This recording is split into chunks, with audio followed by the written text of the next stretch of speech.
Alocarea dinamică a capitalului este o strategie prin care investitorii ajustează constant proporțiile de active din portofoliu pentru a maximiza randamentul și a minimiza riscul. Această abordare implică monitorizarea continuă a performanței activelor și condițiilor pieței și apoi ajustarea alocării pentru a profita de oportunități sau pentru a reduce expunerea la riscuri. Haideți mai întâi să vedem analiza de astăzi a pieței și revenim. Vă salut! Pentru cei care nu mă cunosc, sunt Cătălin Iamandi și mă ocup cu grafică și investiții. Fac acum o scurtă analiză valabilă pe 12/3/2024, înaintea deschiderii pieței de capital din SUA.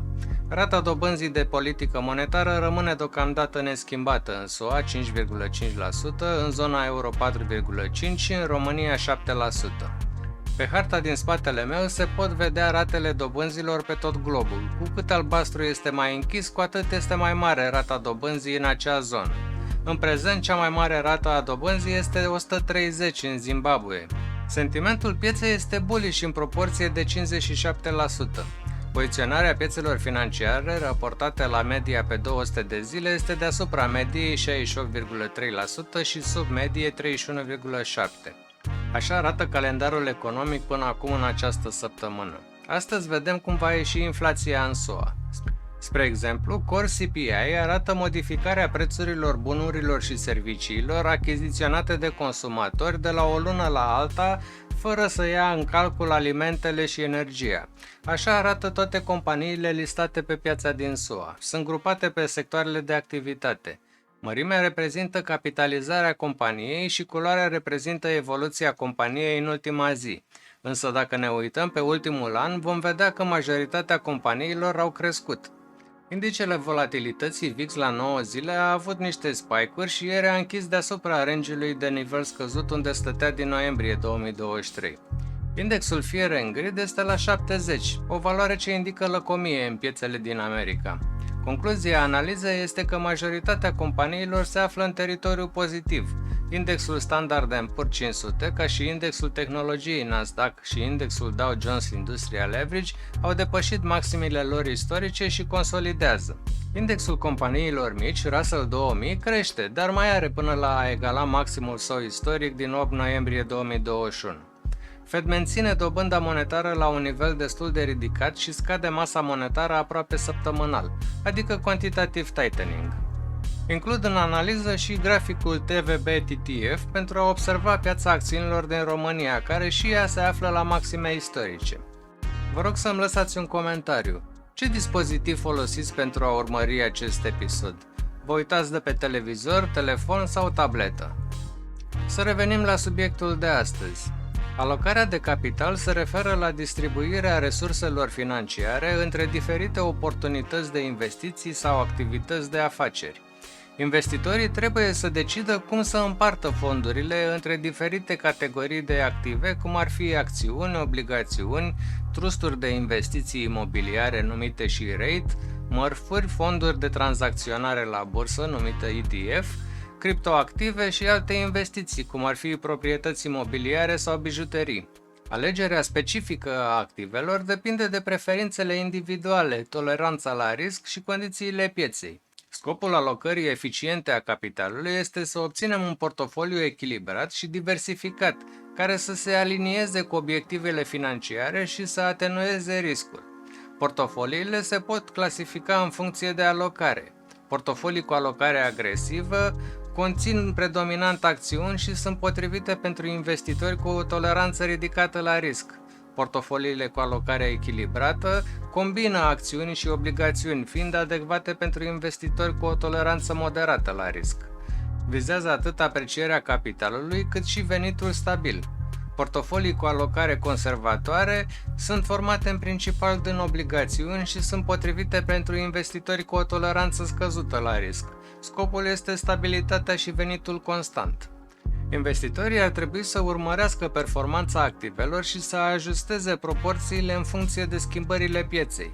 La intervale regulate, de exemplu trimestrial sau anual, revizuiți portofoliul și redistribuiți capitalul în funcție de obiectivele și toleranța la risc. Pe măsură ce condițiile economice se schimbă, poate fi necesar să adăugați sau să eliminați anumite active din portofoliu. Alocarea dinamică a portofoliului de acțiuni este o strategie de investiții care implică ajustarea periodică a ponderilor diferitelor clase de active din portofoliu, în funcție de schimbările pieței și de perspectivele economice. Această abordare permite investitorilor să își adapteze portofoliul la riscurile și oportunitățile în schimbare, cu scopul de a maximiza randamentele ajustate la risc. Există mai multe strategii comune utilizate în alocarea dinamică a capitalului. Reechilibrarea periodică a portofoliului implică ajustarea periodică a ponderii activelor în funcție de performanța acestora și de obiectivele de investiție.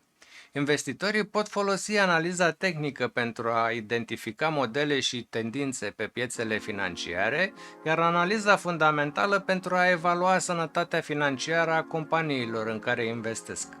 Prin diversificarea portofoliului cu active care au corelații diferite, investitorii pot reduce riscul și pot maximiza potențialul de randament. Este important să adaptați strategiile de investiție în funcție de evoluțiile economice și de piață pentru a maximiza randamentul și a gestiona riscul. Este esențial să luați în considerare obiectivele personale de investiție, toleranța la risc și orizontul de timp pentru a crea o strategie eficientă de alocare dinamică a portofoliului investițional. Hai să vedem 3 tipuri de portofolii investiționale. Warren Buffett este cunoscut pentru abordarea sa value investing, care se concentrează pe achiziționarea de acțiuni subestimate ale companiilor cu o valoare intrinsecă solidă. Portofoliul său este concentrat în domenii precum utilități, sectorul financiar și bunuri de larg consum. Ray Dalio este fondatorul Bridgewater Associates, unul dintre cele mai mari fonduri de hedging din lume. Dalio utilizează o abordare all-weather care vizează diversificarea portofoliului prin investiții de diferite clase de active, inclusiv acțiuni, obligațiuni, mărfuri și numerar. Această strategie urmărește să obțină performanțe pozitive în diferite medii economice. George Soros este cunoscut pentru strategia sa de tranzacționare a valutelor și a piețelor financiare globale. El folosește teoria reflexivității pentru a anticipa schimbările de preț și pentru a profita de volatilitatea pieței. Soros este adeptul alocării dinamice a portofoliului, ajustându-și pozițiile în funcție de schimbările de mediu și de sentimentul pieței. Acești superinvestitori demonstrează că există mai multe abordări diferite în alocarea dinamică a capitalului, iar succesul lor se datorează înțelegerii profunde a piețelor financiare și a capacității de a adapta strategiile în funcție de condițiile de piață. În perioadele de creștere economică, investitorii pot crește ponderea acțiunilor în portofoliu, deoarece este de a aștepta ca prețurile acțiunilor să crească. În perioadele de recesiune, investitorii pot reduce ponderea acțiunilor și pot crește ponderea obligațiunilor și a altor clase de active defensive. În perioadele de inflație ridicată, investitorii pot investi în active care se comportă bine în medii inflaționiste, cum ar fi aurul sau acțiunile companiilor din sectorul energetic. Alocarea dinamică a capitalului are mai multe avantaje. Permite adaptarea portofoliului la schimbările pieței și economiei, poate ajuta la reducerea riscului și la maximizarea randamentelor. Oferă o mai mare flexibilitate investitorilor. Cu toate acestea, alocarea dinamică a portofoliului are și anumite dezavantaje. Poate fi mai complexă decât strategiile de investiții pasive, necesită monitorizarea constantă a pieței și economiei, poate genera costuri suplimentare din cauza tranzacționării frecvente. Alocarea dinamică a capitalului este un proces continuu și personalizat care necesită înțelegerea profundă a opțiunilor de investiții și a obiectivelor personale. Este important să se ia în considerare avantajele și dezavantajele acestei strategii și să se asigure că este potrivită pentru obiectivele și toleranța la risc ale fiecărui investitor. Consultarea unui specialist financiar poate fi utilă pentru a lua decizii informate.